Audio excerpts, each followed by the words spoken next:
күн достар, ассалаумағалейкум. Біз енді кештетіп тамақ ішуге келіп қалдық.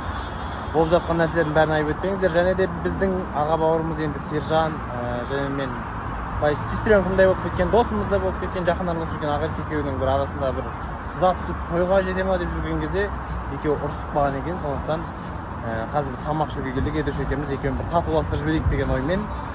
Сержан ақырын шақырып қойдым, негізі Ақыркең барын білмейді, бұл жақта Ақыркең Сержанның келетінін білмейді деген сияқты ғой. Содан мына жақта қыздар отырған жайы бар.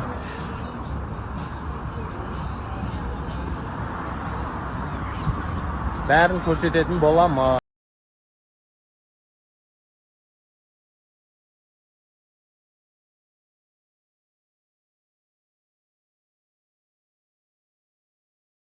Ал достар, бүгін кештетіп, кеше мен бүгіндікке барлығыңыз жаздыңыздар, еңлікке бармайсың ба деп, сондықтан менің алып қашылып кеткен подругама келдім, міне. Чё там? На самом деле, үйінде жатқан ба? Алып қашпады ма ешкім? Мен кім алып қашады? Бәсе мен де ойлап едім, қай бір жүрек жұтқан жігіт ол депші. Мүмкін емес қой деп, иә. Енді екеуміздің өмірімізде біраз өзгерістер болып жатыр, сондықтан сол әңгімелерді айтамыз деп, екеуміз бармыз. Еще мына жерде осындай подругам бар, Едіш бар, Едіш, Айбек барлығымыз тамақтануға келдік. Оллиға қазір көрсететін болам, күшті бір жерге келдік, атмосферный. Сол историяларды қарап отырмыздар. Ал достар, бүгін кештетіп, кеше мен бүгіндікке барлығыңыз жаздыңыздар, еңлікке бармайсың ба деп, сондықтан менің алып қашылып кеткен подругама келдім, міне.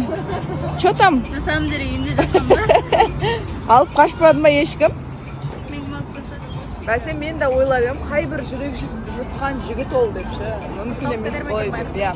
Енді екеуміздің өмірімізде біраз өзгерістер болып жатыр, сондықтан сол әңгімелерді айтамыз деп, екеуміз бармыз. Еще мына жерде осындай подругам бар, Едіш бар, Едіш, Айбек барлығымыз тамақтануға келдік. Оллиға қазір көрсететін болам, күшті бір жерге келдік, атмосферный.